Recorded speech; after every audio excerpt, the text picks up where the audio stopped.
ಇಷ್ಟು ದಿನ ನಡೆದಿದ್ದು ಒಂದು ಆಟ, ಇನ್ನು ಮುಂದೆ ನಡೆಯೋದು ಬೇರೆದೇ ಆಟ. ಇಬ್ಬರನ್ನೂ ಎದುರು ಬದುರು ಕೂರಿಸೋದು. ಏನಂದ್ರಪ್ಪ ನಿಮ್ಮ ಬಾಧೆ? BL ಸಂತೋಷ್ ಅವರಂತೂ ಸರಿಯಾಗಿ ಇಡೋದಕ್ಕೆ ಟೈಮ್ ನೋಡ್ತಾ ಇದ್ದಾರೆ. ವಿಜಯೇಂದ್ರ ಅವ್ರ ಎದೆಗೆ ಸರಿಯಾಗಿ ಗುಂಡು ಹಾಕ್ಬಿಟ್ಟಿದ್ದಾರೆ.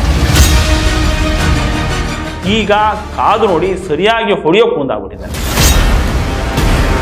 ಇರಾಣಿ ಯತ್ನಾಳ್ ಬಣದ ಅಖಾಡಕ್ಕೆ ಜಿಗಿದು ಬಿಟ್ಟಿದ್ದಾರೆ.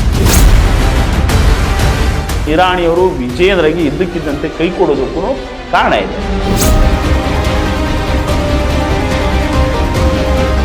ಬಿಜೆಪಿ ರಾಜ್ಯಾಧ್ಯಕ್ಷ ವಿಜಯೇಂದ್ರ ಇದಾರಲ್ಲ, ಏನ್ರಿ ಇವ್ರ ಕತೆ? ಏನಾಗತ್ತೆ ಈಗ? ಇವರು ಅಧ್ಯಕ್ಷ ಸ್ಥಾನದ ಹೋರಾಟದಲ್ಲಿ ನಿಜಕ್ಕೂ ವಿಜಯಿ ಆಗ್ತಾರ, ಇಲ್ಲ ಶಸ್ತ್ರತ್ಯಾಗ ಮಾಡಿ ಸುಮ್ಮನೆ ಆಗ್ಬಿಡ್ತಾರ, ಅಥವಾ ಹೈಕಮಾಂಡ್ ನಾಯಕರೇ ಅಸ್ತ್ರಗಳನ್ನ ಕಿತ್ಕೊಂಡು ಬುರಿಗೈ ಮಾಡ್ಬಿಡ್ತಾರ? ಸದ್ಯದ ಪರಿಸ್ಥಿತಿ ನೋಡಿದ್ರೆ ಇಂಥ ಹಲವಾರು ಪ್ರಶ್ನೆಗಳು ಕಾಡೋದಕ್ಕೆ ಶುರು ಮಾಡ್ತವೆ.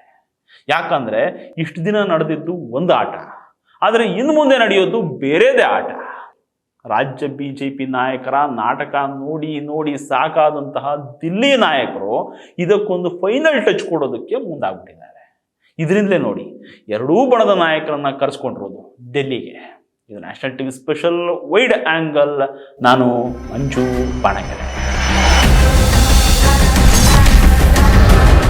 ಎರಡೂ ಬಣದವ್ರನ್ನ ದಿಲ್ಲಿ ನಾಯಕರು ಕರೆಸ್ಕೊಂಡಿರೋದು ಯಾಕೆ ಗೊತ್ತಾ?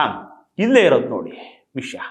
ರಾಜ್ಯದಲ್ಲಿ ಇವರ ಆಟದಿಂದ ಪಕ್ಷದ ಮರ್ಯಾದೆ ಹರಾಜಾಗ್ತಾ ಇದೆ. ಇದರಿಂದ ನಾಯಕರು ಒಂದು ತೀರ್ಮಾನಕ್ಕೆ ಬಂದಿದ್ದಾರಂತೆ. ಅದೇನಂದ್ರೆ ಇಬ್ಬರನ್ನೂ ಎದುರು ಬದುರು ಕೂರಿಸೋದು. ಏನಂದ್ರಪ್ಪ ನಿಮ್ಮ ಬಾಧೆ? ಯಾಕ್ರಪ್ಪ ಅಂತ ಕೇಳೋದು. ಆಗ ಇಬ್ಬರು ತಮ್ಮ ತಮ್ಮ ವರ್ಷನ್ ಏನು ಅನ್ನೋದನ್ನ ಹೇಳ್ತಾರೆ ಮುಖಾಮುಖಿ ಕೂತ್ಕೊಂಡು. ಇಬ್ಬರಲ್ಲಿ ಯಾರು ತಪ್ಪು ಯಾರು ಸರಿ ಅನ್ನೋದನ್ನ ನೋಡೋದು. ಆಮೇಲೆ ಕಟ್ಟಾಗಿರೋ ಎರಡೂ ಬಣಗಳಿಗೆ ಬೆಸ್ಗೆ ಹಾಕಿ, ಹೋಗ್ರಪ್ಪ ಮೊದಲು ನಿಮ್ಮ ಕೆಲಸ ಮಾಡಿ, ನಿಮ್ಮ ಕೆಲಸ ಮಾಡಿ, ಪಕ್ಷ ಸಂಘಟನೆ ಮಾಡಿ ಅಂತ ಕಳಿಸೋದು. ಈ ಸಂಧಾನ ಸೂತ್ರವನ್ನು ಹೆಣೆದಿರೋ ಅಮಿತ್ ಶಾ ಮತ್ತು ನಡ್ಡಾ ಅವರು ಸಂಸದರಾದಂತಹ ಪ್ರಹ್ಲಾದ್ ಜೋಶಿ, ಜಗದೀಶ್ ಶೆಟ್ಟರು ಹಾಗೆ ಬಸವರಾಜ ಬೊಮ್ಮಾಯಿ ಅವರಿಗೆ ಹೇಳಿದ್ದಾರಂತೆ. ಅಲ್ಲದೆ ಈ ಸಂಧಾನ ಸಭೆಯಲ್ಲಿ BL ಸಂತೋಷ್ ಕೂಡ ಇರ್ತಾರಂತೆ. ಅಮಿತ್ ಶಾ ಹಾಗೆ ನಡ್ಡಾ ಅವರೇನೋ ಇವರಿಗೆ ಸಂಧಾನ ಮಾಡಿ ಅಂತ ಹೇಳಿದ್ದಾರೆ. ಆದರೆ ಅದು ಆಗುತ್ತಾ ಅಂತ ಕೇಳಲೇಬೇಕು. ಯಾಕೆ ಗೊತ್ತಾ? ಪ್ರಹ್ಲಾದ್ ಜೋಶಿ, ಸಂಸದರಾದಂತಹ ಜಗದೀಶ್ ಶೆಟ್ಟರು, ಹಾಗೆ ಸಂಸದ ಮಾಜಿ ಮುಖ್ಯಮಂತ್ರಿಗಳು, ಸಂಸದರಾದಂತಹ ಬಸವರಾಜ ಬೊಮ್ಮಾಯಿ ಅವರು, ಈ ಮೂವರಿಗೂ ವಿಜಯೇಂದ್ರ ಅಂದರೆ ಅಷ್ಟಕ್ಕಷ್ಟೇ. ಇದು ಎಲ್ರಿಗೂ ಗೊತ್ತಿರೋಂಥ ವಿಚಾರನೇ. ಇದ್ರ ಜೊತೆಗೆ BL ಸಂತೋಷ್ ಅವರಂತೂ ಸರಿಯಾಗಿ ಇಡೋದಕ್ಕೆ ಟೈಮ್ ನೋಡ್ತಾ ಇದ್ದಾರೆ. ಹಿಂಗಿರ್ಬೇಕಾದ್ರೆ ಈ ಸಂಧಾನ ಸಭೆಯಲ್ಲಿ ವಿಜಯೇಂದ್ರ ಅವ್ರ ಕೈ ಮೇಲಾಗುತ್ತೆ ಅನ್ನೋದೇ ಡೌಟು. ಹಾಗಂತ ಯತ್ನಾಳ್ ಪರ ನಿಲ್ಲೋದಕ್ಕೂ ಆಗಲ್ಲ. ಅಲ್ಲಿಗೆ ಇದು ಹೀಗೆ ಒಂದಷ್ಟು ದಿನ ತಳ್ಕೊಂಡು ಹೋಗಬಹುದು, ಯಾವುದೇ ತೀರ್ಮಾನ ಆಗದೆ ತಳ್ಕೊಂಡು ಹೋಗ್ಬೋದು. ಆದರೆ ಸದ್ಯದ ಪರಿಸ್ಥಿತಿಯಲ್ಲಿ ವಿಜಯೇಂದ್ರರನ್ನ ಎಳೆದು ಬಿಸಾಕೋಕ್ಕೋಗಲ್ಲ, ಅಂದರೆ ಎಳೆದು ಬಿಡೋದಕ್ಕಾಗಲ್ಲ ಸೈಡ್ಗೆ. ಅವರನ್ನೇ ಮುಂದುವರಿಸೋದಕ್ಕೆ ಯತ್ನಾಳ್ ಒಪ್ಪಲ್ಲ. ಹಿಂಗಾದ್ರೆ ಏನು ಮಾಡೋದು? ಇದ್ರ ಬಗ್ಗೆ ಕೂಡ ಹೈಕಮಾಂಡ್ ಯೋಚನೆ ಮಾಡಿದೆ. ಇದರಿಂದಲೇ ಇನ್ನೊಂದು ಹೆದ್ದಾರಿಯನ್ನು ಹೈಕಮಾಂಡ್ ಹುಡುಕೊಂಡಿದೆ. ಆ ಹೆದ್ದಾರಿ ಅದು ಯಾವುದು ಅಂದರೆ, ಮೊದಲಿಗೆ ವಿಜಯೇಂದ್ರರನ್ನ ಮುಂದುವರಿಸೋದಕ್ಕೆ ಯತ್ನಾಳ್ ಟೀಮ್ನ ಒಪ್ಸೋದು. ಯತ್ನಾಳ್ ಟೀಮ್ ಏನಿದಾರಲ್ಲ ಅವರು ಅತೃಪ್ತ ಬಣ, ಅವರನ್ನ ಒಪ್ಸೋದಕ್ಕೆ ಟ್ರೈ ಮಾಡೋದು.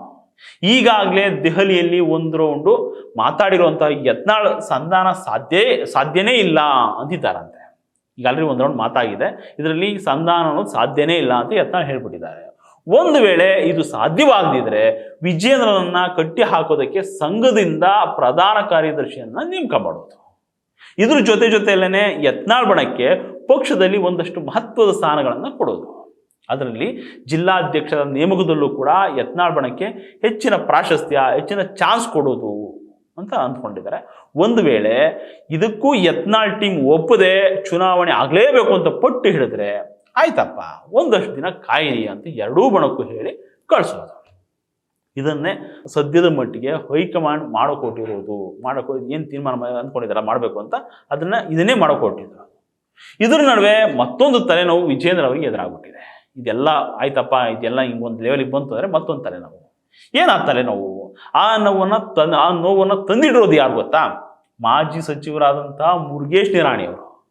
ನಿರಾಣಿ ವಿಜೇಂದ್ರ ವಿರುದ್ಧ ರಣಕಹಳೆ ಮೊಳಗಿಸ್ಬಿಟ್ಟಿದ್ದಾರೆ. ಹೌದು ರೀ, ನಾವು ಅಪ್ಪನನ್ನ ಇಷ್ಟಪಡ್ತೀವಿ, ಹಂಗಂತ ಮಗನನ್ನ ಇಷ್ಟಪಡಬೇಕು ಅಂತ ಇದೆಯಾ ಅಂತ ಕೇಳ್ತಾನೆ ವಿಜೇಂದ್ರ ಅವ್ರ ಎದೆಗೆ ಸರಿಯಾಗಿ ಗುಂಡು ಹಾಕ್ಬಿಟ್ಟಿದ್ದಾರೆ. ಹೀಗೆ ಹೇಳ್ತಾನೆ ನಿರಾಣಿ ಯತ್ನಾಳ್ ಬಣದ ಅಖಾಡಕ್ಕೆ ಜಿಗಿದು ಬಿಟ್ಟಿದ್ದಾರೆ. ಅಲ್ಲ, ನಿರಾಣಿಗೂ ಯತ್ನಾಳ್ ಅವ್ರಿಗೂ ಬರಲ್ಲಲ್ವಾ? ಹಿಂಗಿರ್ಬೇಕಾದ್ರೆ ಇದು ಹೆಂಗೆ ಸಾಧ್ಯ ಆಯಿತು ಅನ್ನೋದು ನಿಮ್ಮ ಪ್ರಶ್ನೆ ಆಗಿರ್ಬೋದು. ಆದರೆ ಇದು ರಾಜಕಾರಣ ಕಣ್ರಿ, ಇದು ರಾಜಕಾರಣ. ಇವತ್ತು ಮಿತ್ರರಾಗಿದ್ದವರು ನಾಳೆ ಶತ್ರುಗಳಾಗಬಹುದು, ನೆನ್ನೆ ಶತ್ರುಗಳಾಗಿದ್ದವರು ಮತ್ತೆ ಇವತ್ತು ಮಿತ್ರರಾಗಬಹುದು. ಅದೇ ರೀತಿ ನೋಡಿ ಇಲ್ಲಾಗಿರೋದು. ನಿಮಗೆ ಗೊತ್ತಿರಬಹುದು, ನಿರಾಣಿಯವರು ಹಾಗೆ ಯತ್ನಾಳ್ ಅವರು ಒಂದೇ ಪಕ್ಷದವರು, ಸಾಲದಕ್ಕೆ ಇಬ್ಬರದು ಒಂದೇ ಸಮುದಾಯ. ಅಷ್ಟೇ ಅಲ್ಲ, ಮುರುಗೇಶ್ ನಿರಾಣಿಯವರು ಯಡಿಯೂರಪ್ಪನವರ, ಮಾಜಿ ಮುಖ್ಯಮಂತ್ರಿ ಯಡಿಯೂರಪ್ಪನವರ ಅತ್ಯಾಪ್ತರು ಕೂಡ. ಮತ್ತೊಂದು ಕಡೆ ನಿರಾಣಿ ಹಾಗೆ ಯತ್ನಾಳ್ ಮೊದಲು ಚೆನ್ನಾಗೇ ಇದ್ದವರು. ಮೀಸಲಾತಿ ಹೋರಾಟದಲ್ಲಿ ಇಬ್ಬರು ಜೋರಾಗಿ ಸದ್ದು ಮಾಡಿದ್ರು. ಆದರೆ ಹೀಗಿದ್ದವರು ಇದ್ದಕ್ಕಿದ್ದಂತೆ ಉಲ್ಟಾ ಹೊಡೆಯೋದು ಅಂದರೆ ಹೆಂಗೆ? ಇಂಥದ್ದೊಂದು ಪ್ರಶ್ನೆ ರಾಜಕೀಯ ಅಂಗಳದಲ್ಲಿ ಕೇಳಿಬರ್ತಾ ಇದೆ. ಆದರೆ ಇದಕ್ಕೆ ಉತ್ತರ ಸಿಂಪಲ್. ಅದೇನು ಗೊತ್ತಾ? ಒಂದು ವೇಳೆ ಯತ್ನಾಳ್ ಕೈ ಮೇಲಾಯಿತು ಅಂತ ಇಟ್ಕೊಳ್ಳಿ, ಆಗ ತಮ್ಮನ್ನ ಆಟ ಕಟ್ಟಿ ಆಡಿಸ್ಬಹುದು. ಅದಕ್ಕೂ ಮೊದಲು ತಾನೇ ಯತ್ನಾಳ್ ಜೊತೆ ಕೈ ಜೋಡಿಸ್ಬಿಟ್ರೆ ಮನಸ್ತಾಪನೂ ಕೂಡ ಹೋಗುತ್ತೆ, ಏನಾದರೂ ಸ್ಥಾನಮಾನಗಳಾದರೂ ಸಿಗುತ್ತವೆ ಅನ್ನೋದು ನಿರಾಣಿಯವರ ಲೆಕ್ಕಾಚಾರ. ಇದರಿಂದಲೇ ಇದ್ದಕ್ಕಿದ್ದಂಗೆ ಯತ್ನಾಳ್ಗೆ ಜೈ ಅಂತ ಹೇಳ್ಬಿಟ್ಟಿದ್ದಾರೆ. ಇನ್ನು ನಿರಾಣಿಯವರು ವಿಜೇಂದ್ರಗೆ ಇದ್ದಕ್ಕಿದ್ದಂತೆ ಕೈ ಕೊಡೋದಕ್ಕೂ ಕಾರಣ ಇದೆ. ಅದೇನು ಅಂದರೆ, ಈ ಹಿಂದೆ ಯಡಿಯೂರಪ್ಪ ಅವ್ರು ಏನು ಮಾಡಿದ್ರು, ಇವ್ರಿಗೆ ದ್ರೋಹ ಅಂತ ಅಂದರೆ ಅದೇನಪ್ಪ ಅಂತಂದರೆ, ಯಡಿಯೂರಪ್ಪ ಅವರು ರಾಜೀನಾಮೆ ಕೊಡೋ ಟೈಮಲ್ಲಿ ಮುಂದಿನ CM ಯಾರಾಗಬೇಕು ಅನ್ನೋ ವಿಚಾರ ಎದುರಾಯಿತು. ಲಾಸ್ಟ್ ಟೈಮ್ ಬೊಮ್ಮೆಯವರು CM ಆದ್ರಲ್ಲ ಆ ಟೈಮಲ್ಲಿ. ಆಗ ಯಡಿಯೂರಪ್ಪನವ್ರ ಮನಸ್ಸಲ್ಲಿ ನಿರಾಣಿಯವರು ಇದ್ರಂತೆ, ನಿರಾಣಿಯವ್ರ ಹೆಸರೇ ಇತ್ತಂತೆ. ಇದೇ ಟೈಮ್ ಸರಿಯಾಗಿ ಹೈಕಮಾಂಡ್ ನಾಯಕರು ಕೂಡ ಇದೇ ನಿರಾಣಿಯವರ ಹೆಸರನ್ನು ಸೂಚಿಸ್ಬಿಟ್ಟಿದ್ದಾರೆ. ಮುಗಿತಲ್ಲಿಗೆ. ಇದರಿಂದ ಸಿಟ್ಟಿಗೆದ್ದಂತಹ ಯಡಿಯೂರಪ್ಪನವರು ಥಟ್ ಅಂತ ಬೊಮ್ಮಾಯಿಯವರ ಹೆಸರನ್ನು ಮುಂದಕ್ಕೆ ತಂದಿಟ್ರಂತೆ. ಇದಕ್ಕೆ ಕಾರಣ ಅಂದರೆ, ನಿರಾಣಿಯವರನ್ನ CM ತಾನು ಮಾಡಿದ್ದಿದ್ರೆ ತಾನು ಹೇಳ್ದಂಗೆ ಕೇಳ್ಕೊಂಡಿರ್ತಿದ್ರು, ನಾನು ಹೇಳಿದ ಕೆಲಸಗಳು ಮಾಡಿಸ್ಕೋಬೋದಿತ್ತು ಅಂದ್ಕೊಂಡಿದ್ರು ಯಡಿಯೂರಪ್ಪನವರು. ಆದರೆ ಯಾವಾಗ ಹೈಕಮಾಂಡ್ ನಾಯಕರ ಬಾಯಿಯಿಂದ ಇವ್ರ ಹೆಸರು ಬಂತು, ಯಡಿಯೂರಪ್ಪನವ್ರಿಗನ್ಸಿದ್ದೇನೆಂದರೆ, ಮುರುಗೇಶ್ ನಿರಾಣಿಯವರನ್ನ CM ಮಾಡಿದ್ರೆ ಇವ್ರು ನಮ್ಮ ಕೈ ಸಿಗಲ್ಲ, ಹೈಕಮಾಂಡ್ ತಾಳಕ್ಕೆ ತಕ್ಕಂಗೆ ಕುಣಿತಾರೆ, ಹೈಕಮಾಂಡ್ ತಾಳಕ್ಕೆ ತಕ್ಕಂಗೆ ಹೆಜ್ಜೆ ಹಾಕ್ತಾರೆ ಅಂದ್ಕೊಂಡ್ಬಿಟ್ರು. ಆವಾಗ ಬೊಮ್ಮಾಯಿಯವರ ಹೆಸರನ್ನ ಸೂಚಿಸ್ಬಿಟ್ರು. ಇದನ್ನ ನಿರಾಣಿಯವರು ಇನ್ನೂ ಮರ್ತಿಲ್ವಂತೆ. ನಿರಾಣಿಯವರು ಸರಿಯಾದ ಸಮಯಕ್ಕೆ ಟೈಮ್ಗೋಸ್ಕರ ಕಾಯ್ತಾ ಇದ್ರು ಅನ್ಸುತ್ತೆ. ಈಗ ಕಾದು ನೋಡಿ ಸರಿಯಾಗಿ ಹೊಡೆಯೋಕೆ ಮುಂದಾಗ್ಬಿಟ್ಟಿದ್ದಾರೆ. ಅಲ್ಲಿಗೆ ವಿಜೇಂದ್ರ ಅವ್ರಿಗೆ ದಿನದಿಂದ ದಿನಕ್ಕೆ ಶತ್ರುಗಳು ಹೆಚ್ಚಾಗ್ತಾನೇ ಇದ್ದಾರೆ. ಇದೆಲ್ಲದರ ನಡುವೆ ಅದೇನೇ ಆಗಲಿ, ನಾನು ವಿಜೇಂದ್ರನನ್ನ ಇಳಿಸೋವರೆಗೂ ಸುಮ್ಮನಾಗಲ್ಲ, ಸಂಧಾನದ ಪ್ರಶ್ನೆನೇ ಇಲ್ಲ ಅಂತ ಯತ್ನಾಳ್ ಎದ್ದಿದ್ಬಿಟ್ಟಿದ್ದಾರೆ. ವಿಜೇಂದ್ರ ಕೂಡ ನಾನೇನು ಕಮ್ಮಿ ಇಲ್ಲ ಅಂತ ತೊಡೆ ತಟ್ಟು ನಿಂತ್ಕೊಂಡ್ಬಿಟ್ಟಿದ್ದಾರೆ. ಸದ್ಯ ಎರಡೂ ಬಣಗಳು ಈಗ ದೆಹಲಿಯಲ್ಲಿ ಹೋಗಿ ಕುಂತ್ಬಿಟ್ಟಿದ್ದಾವೆ. ದಿಲ್ಲಿ ನಾಯಕರು ಇದಕ್ಕೆ ಯಾವ ರೀತಿ ಮದ್ದು ಹರಿದು ಇದನ್ನು ಶಮನ ಮಾಡ್ತಾರೋ ನೋಡಬೇಕು. ನಮಸ್ಕಾರ.